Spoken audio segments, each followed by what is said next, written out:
Pronto. Pronto aí. Esse povo só mastiga, ó. Aí é bom, hein? É povo que mastiga, hein?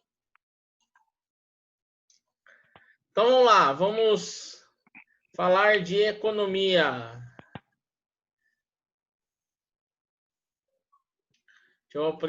Opa, o Eric apareceu aí.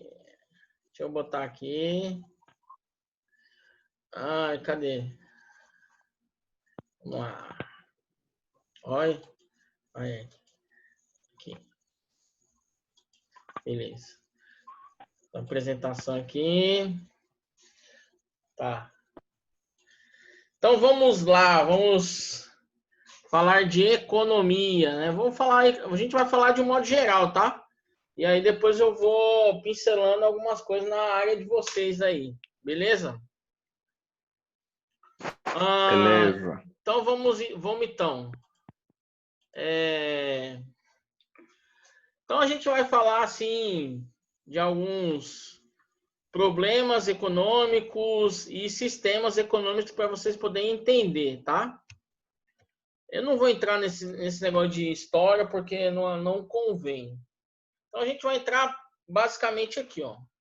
Então vejam, a gente começa a parte econômica com a necessidade, né? Necessidade humana. Então a necessidade humana, ela pode ser ilimitada, né? Infinita. Isso contra os recursos produtivos, tá? Então a gente tem um confronto aí que são as necessidades humanas, né? Que elas podem ser ilimitadas ou infinitas, versus os recursos produtivos. São chamados os fatores de produção. E nós temos os recursos naturais, mão de obra, capital, e são limitados e finitos, tá? Infinitos que não tem fim, né? Finitos que nós temos fim. Então, nós temos um problema. Então, um problema de escassez. Natureza limitada dos recursos da sociedade. Restrição física dos recursos. Então, veja, aí vem aquelas perguntas. Quando a gente entra em economia, a gente também tem perguntas, tá? Não é só naquela parte de planejamento que a gente viu lá do PDCA, mas na parte de economia também. Quais são essas perguntas? Então, a gente entra com o seguinte, ó, o que e quanto produzir, tá? A sociedade deve produzir mais bens de consumo ou bens de capital e quanto? Como nós vamos produzir? Então, vejam que esse aspecto aqui que nós estamos falando, nessas perguntas, elas entram também naquela aba de planejamento, tá? O que e quanto produzir e como eu vou produzir? Como é que eu vou fazer isso? Né?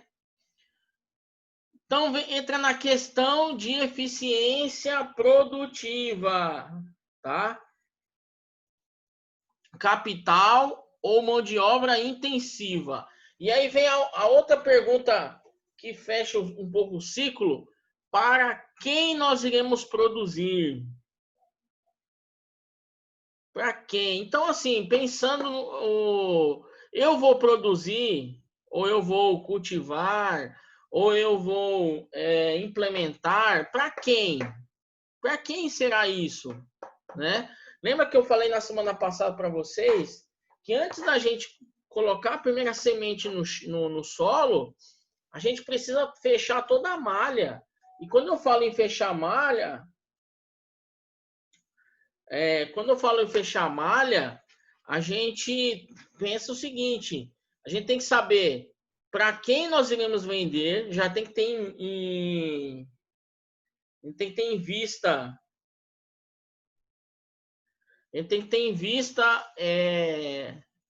para quem a gente vai vender. Então, eu vou pensar o seguinte: eu vou produzir aqui bode, certo? Pegando um exemplo aí. E Tá, qual é a minha finalidade de eu produzir bode? Só por produzir, né? Que eu gosto de bode, eu gosto de ter bode. Ou eu vou, por exemplo, plantar bode para mim poder vender a carne dele, tá certo? Então, todos esses pontos a gente tem que cuidar, tá? Então, por exemplo, temos um carneiro, né? Eu gosto de carneiro. Carneiro é bom demais, né? Então, assim, se o cara vai plantar carneiro não dá, né? Aí é ruim. Vai produzir um carneiro, né? Então, como é que ele vai vender isso? Será que ele vai vender inteiro? A primeira pergunta, ele vai vender vivo ou já morto? Já vai vender todo em partes ou vai vender inteiro? Porque tudo isso entra na nossa análise já na parte econômica, tá? Porque se eu for vender em partes, eu preciso o quê? Destrinchar o bicho. Então eu vou vender, por exemplo, costela, vou vender, por exemplo, pernil, linguiça, vou fazer linguiça, vou vender, por exemplo, o carrier, acho que é carrier que fala, né? Que é aquele pedaço de carne que tem um osso assim, né? O carré que chama, na verdade. E aí nós vamos ter os sistemas econômicos, né? Então a gente tem que pensar nos sistemas econômicos e a organização econômica. Forma como a sociedade está organizada para desenvolver a atividade econômica. Atividade econômica que condiz com produção, circulação, distribuição e consumo de bens ou serviço, tá? Consumo de bens e serviço, tá? Consumo de bens é aquele bem que lá, um carro, por exemplo, tá? E quando é serviço, para quem ainda não sabe, um serviço é, por exemplo, cabeleireiro, né? Ele está oferecendo um serviço, tá certo? Só para a gente diferenciar. Então, nós temos aí duas maneiras, tá? Ó, economia de mercado, que é a chamada descentralizada, chamada de capitalista, que é o que nós estamos vivenciando aqui, tá? E nós temos também a economia planificada, que é aquela centralizada tipo socialista. Para a economia de mercado, nós temos o seguinte: sistema de concorrência pura, ou seja, é sem interferência do governo, tá? E o concorrência mista é onde o governo interfere, tá? O governo vai interferir numa parte da situação. O sistema de concorrência pura, então assim, ó, o mercado resolve os problemas econômicos fundamentais. O que é, como e para quem produzir, como guiado por uma mão invisível, sem a intervenção do governo. E o que é essa mão invisível? É um mecanismo de preço que promove o equilíbrio dos mercados. Então, é aquela história, né? O mercado define o valor de um determinado produto ou um serviço, tá? É esse sistema. Então, assim, ó, o mercado da soja, o mercado do milho, quem que determina o preço? O mercado. O mercado em si, o conjunto, ele que coloca o preço, ele que vai definir os preços, tá? Então, nós temos assim, ó, uma coisa que a gente já veio falando na semana passada, né? Excesso de oferta, escassez de demanda, forma o quê? Estoque. Então, eu tenho muita produção e pouca gente procurando por aquele produto. Um exemplo que nós já vimos por aí é o milho, né? Se eu tenho milho em excesso, o que vai acontecer com o preço dele? Cai, tá? Cai. Eu tenho muito produto, porém eu tenho pouca gente para comprá-lo, tá certo? E o que acontece? Há uma redução de preços e isso vai até atingir um equilíbrio, certo? E uma observação: existirá concorrência entre empresas para vender os bens aos escassos consumidores. Já nós temos excesso de demanda e escassez da oferta. Então agora inverteu-se o esquema. Forma-se o quê? Filas, né? Tendência de aumentar o preço. Então, veja, se eu tenho agora pouco milho, o que vai acontecer com o preço dele? Vai subir. Subindo esse preço até atingir o equilíbrio. Então, a gente veja que quando estamos produzindo uma cultura, o preço tende a diminuir, tá? Ele vai chegar até um certo patamar e estabiliza, certo? Quando passou a produção daquela cultura, tá? Passou-se a produção, a tendência é que aquela cultura diminua o seu volume. Diminuindo o seu volume, o preço faz o quê? Sobe. Subindo o preço, melhor para aquele produtor que, por exemplo, tem a possibilidade de armazená-lo, tá? Ou num silo convencional ou no silo bolsa. Isso vai tudo depender, certo? Então, num sistema de concorrência pura, o que e quanto produzir? Então, decidido pelos consumidores. Soberania do consumidor. Quanto? Determinado pelo encontro da oferta e demanda do mercado. Então, no sistema de concorrência, quem será o termômetro de um determinado produto será quem? O consumidor. Tá? O consumidor que vai definir como aquele produto vai estar no mercado, certo? Como produzir? A questão da eficiência produtiva, resolvido no âmbito das empresas. Já falamos sobre as relações de eficiência lá atrás. Para quem produzir? Decidido no mercado de fatores de produção, demanda e oferta de fatores, tá? Aqui nós não vamos entrar nesse negócio aqui, pronto, aqui, vamos ver esse gráficozinho aqui, ó. Então, veja, ó, importante a gente acompanhar as setas, tá? Então, eu tenho a empresa, tá? A empresa ofertas de bem e serviço, ó, mercado de bem e serviço. Se eu seguir a minha seta aqui, ó, eu não tenho para onde ir. Eu só recebo aqui. Então, ó, a empresa é como produzir. Já no mercado de fatores de produção, é aonde é o recebimento. Ó. Então, veja, a empresa vai encaminhar para onde? Para esse mercado de fator de produção. Fator de produção. Demanda de serviço de fator de produção. Aí entra mão de obra, a terra, capital, tá? As famílias, elas vão aonde? Vão aqui, ó, nesse carinha. Mercado de fatores de produção. Oferta de serviço dos fatores de produção, tá? Então, aqui fica bem claro o papel do consumidor, nessa malha. Já que esse sistema não é 100% de maravilha, tá? A gente tem problemas.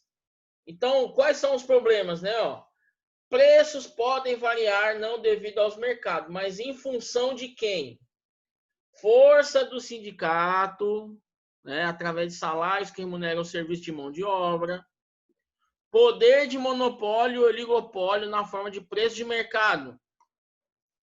Intervenção do governo em relação a impostos, subsídios, tarifas, política salarial, fixação de preços mínimos e política cambial. Então, tudo isso são fatores que farão o quê? Aquele preço podendo oscilar, tá? Podendo oscilar. Monopólio, todo mundo sabe que é um monopólio, né? Monopólio é como se eu tivesse só uma empresa aqui na cidade de um determinado produto. Aí gera-se o monopólio, tá? Monopólio. Beleza? Só para ter uma ideia, para vocês poderem entender, monopólio é quando eu tenho uma empresa que controla todo um tipo de produto, tá? Controla um tipo de produto. E aí tem um cartel. Oi. No caso, o Matheus, no Maranhão, pode ser considerado monopólio? Pode. Pode. Agora pode. Antes não, mas agora acho que pode. Sabe por quê, né? Sim. É assim, aí o que eles fazem? Para que eles tenham uma jogada, para que ele não faça essa situação ser monopólio, o que ele faz? Ele cria vários CNPJs, como agora tem essa tal de Rede Camino, para quê? Para que não fique caracterizado o monopólio. Mas eu considero que... Porque assim, ó, quem é concorrente hoje do Matheus, falando em hipermercado, né? Vamos trabalhar em hipermercado. Quem é concorrente aqui no estado do Maranhão? Né? Ninguém. Ninguém, né? Se a gente pega em outros locais, para quem já rodou um pouquinho, em outros locais nós temos, por exemplo, não muito longe daqui, nós temos aí Carrefour, né? Nós temos, por exemplo... Hã? Carvalho, o Grupo Carvalho no Piauí, é concorrente do Matheus. Carvalho. Aí tem, por exemplo, tem o grupo Pão de Açúcar, né? Que é o supermercado Extra. Entre outros, né? Entre outros. Então, mas é sim. Considerado. Para mim, no Maranhão, eu não vejo nenhuma uma concorrência em termos de tamanho, né? Tem mercados pequenos, né? E outra, né? O que eu soube também é que os mercados pequenos estão sendo comprados pela chamada Rede Camino, né? Eu não sei se vocês já repararam, mas o Ponto Max é só o nome, né? Porque agora ele é Rede Camino. E essa Rede Camino, ela é do Grupo Matheus, né? Tá lá escrito lá, Rede Camino, né? Isso é um perigo, isso é um problema que eu vejo aqui no Maranhão, que nós não temos, né, vejo que nós não temos concorrência em relação a ir para o mercado. Esse é um problema sério, né? Aqui é história, tal, deixa eu ver, atuação do setor público, não. Então vamos lá. Aqui, ó, vamos falar do mercado misto.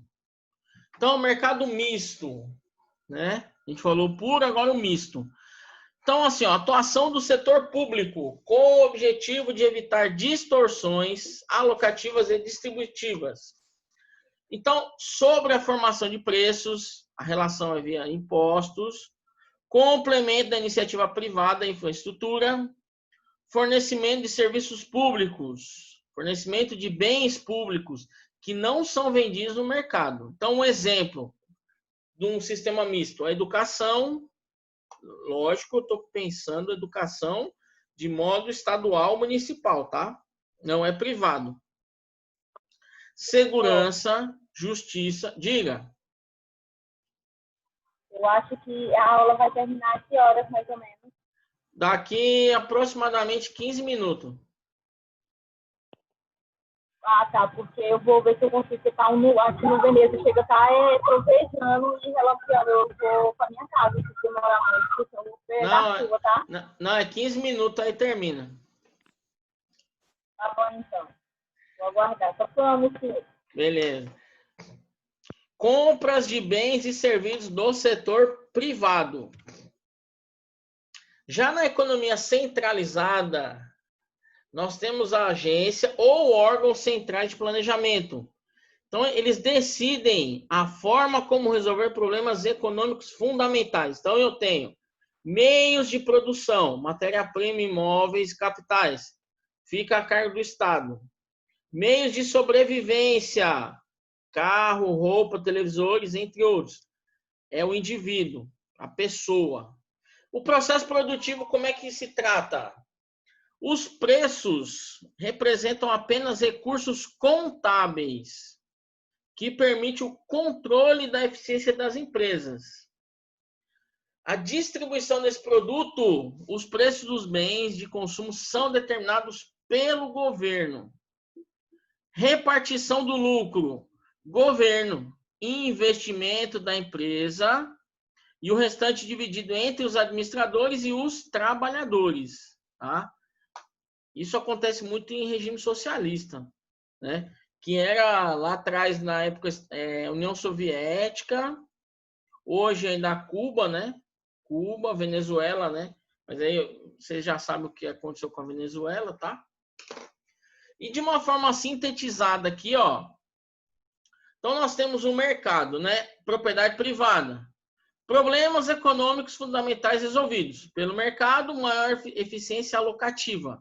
Quando é centralizada, propriedades públicas por um órgão central, maior eficiência distributiva. Então, assim, quando eu tenho essa centralizada, eu terei uma eficiência melhor na distribuição. Então, a renda ela é mais distribuída igualmente, tá certo? E centralizada aqui, ó. A distribuição é mais dividida de forma igualitária, tá? Já no outro mercado, aí muda um pouco. Por quê? Porque vai depender da eficiência da pessoa, produtividade e tudo mais, tá? Então, depende de onde a pessoa pode alcançar, né? Por mérito, né? Por aproveitamento. Já numa sociedade socialista, é meio que igual, assim, né? Fica meio que igualitário tudo, tá? E assim, a gente define essas questões de economia através de gráficos, tá? A gente vai mostrar alguns gráficos aqui para vocês poderem entender essas relações, né? Gráficos que mostram as várias combinações de produtos que a economia pode produzir potencialmente, dados os fatores de produção e a tecnologia disponível. É a fronteira máxima que a economia pode produzir, dados recursos produtivos limitados. Mostra a alternativa de produção na sociedade, supondo os recursos plenamente empregados. Então, vamos ver aqui alguns modelos, tá? Ó, então, veja, eu tenho esse primeiro modelo aqui, ó. Bens utilizados em conjunto, todos os fatores de produção, tá? Aí, ó, nós temos uma formação aqui da curva, tá? Então, veja, isso aqui é uma curva, de certa maneira, ó, se eu estou partindo dessa aqui, eu sou decrescente. Então, eu tenho aqui, ó, a quantidade produzida de um bem Y e a quantidade produzida de um bem X, tá? E aí, nós vamos trabalhar nesses intervalos aqui. Então, vamos pegar aqui, ó. Vamos pegar um exemplo aqui, ó. Essa curva de possibilidade de produção é chamada de CPP, tá? CPP. Então, vamos analisar o ponto A, tá certo? Ponto A. Então, veja, no ponto A, que é a parte interna do gráfico aqui, ó, parte interna do gráfico, eu tenho uma capacidade ociosa, que é chamado ineficiência, tá? Neste ponto, o custo de oportunidade é zero, pois não é necessário o sacrifício dos recursos produtivos para aumentar a produção de um bem, ou mesmo dois bens, dois produtos. Temos uma outra situação onde os nossos pontos estão em cima desta curva. Não há como produzir mais sem reduzir a produção do outro. Veja, ó, não há como produzir mais sem reduzir a produção do outro. Combinações de produtos, níveis de produto eficiente e pleno emprego. Então, assim, ó, Se eu começar a aumentar a produção desse aqui, ó, esse aqui vai o quê? Diminuir, tá? Nível impossível de produção. Posição inalcançável no período imediato. Depende de fatores como inovação tecnológica. A gente vai ver mais detalhadamente esses gráficos, tá?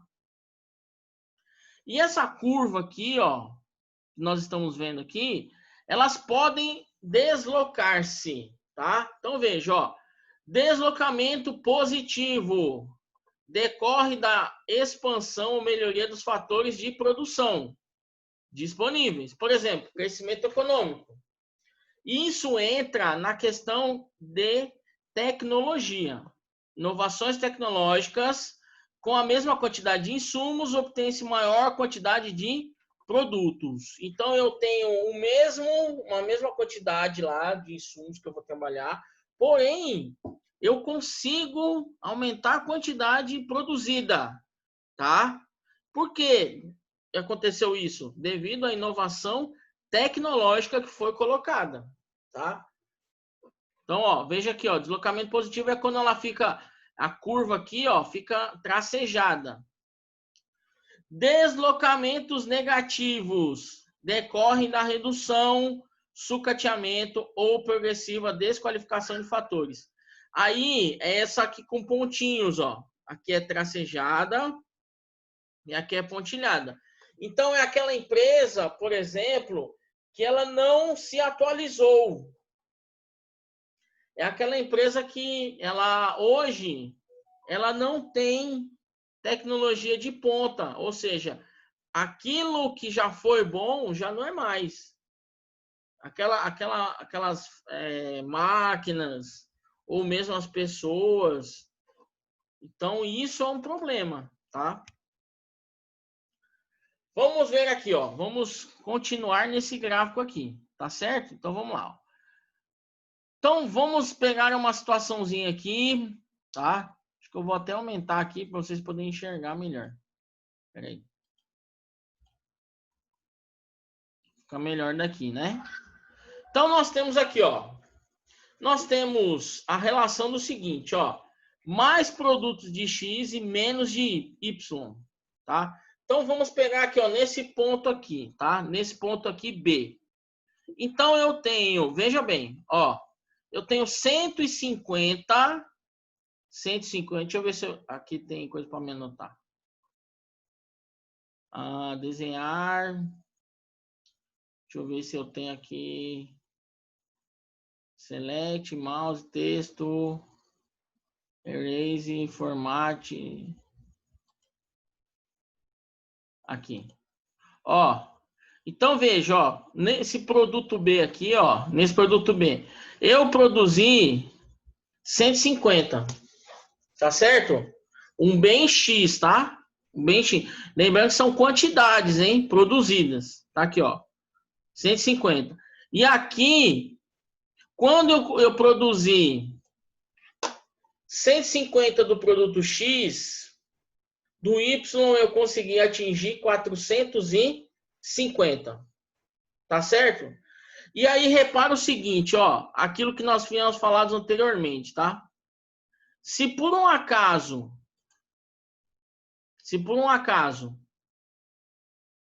eu aumentar a minha produção aqui, ó, aumentar a minha produção para 200 desse bem X, tá certo? O que vai acontecer com o bem Y? Olha aí o que aconteceu. Diminuiu. Então, veja, se eu tenho lá uma empresa onde eu tenho dois tipos de produtos, tá? Sendo produzidos, dois tipos de produtos sendo produzidos, o que vai acontecer? Um bem aqui, ele atingiu o seu limite de 150 produtos vendidos e o outro chegou a 450. Se eu aumentar a minha produção aqui, desse bem X, por exemplo, o que vai acontecer com Y? Ele vai diminuir, tá certo? Então, economicamente falando, eu não vou conseguir fazer, por exemplo, o produto X e o produto Y crescerem por igual. Então, um cresce, o outro também cresce. Se eu fizer um crescer, o outro tenderá a diminuir. Lembrando, nós estamos falando de quantidade de produção, certo? Beleza? Vamos para o próximo aqui. Diminuir aqui. Então, vamos lá. Declarações positivas. Os economistas tentam descrever o mundo como ele é, tá? Então, vamos lá, uma redução na taxa de crescimento da quantidade de moeda reduziria a taxa de inflação. Então, isso é o que os cientistas econômicos vão dizer. Aí nós temos as declarações normativas. O que é isso? Os economistas prescrevem como o mundo deveria ser. Tá? Um exemplo, Banco Central deveria reduzir a quantidade de moeda emitida. Aí envolve valor, ética, religião, política. Tá? Então, aí nós temos o que o mundo é e como ele deveria ser. Eu dei um exemplo aqui para vocês do dólar. Então, os economistas, eles colocam o seguinte, olha, na situação pior que poderia ter, tá? Na situação pior que poderia ter, nós podemos chegar ao final de 2020 com o dólar batendo a R$7, tá?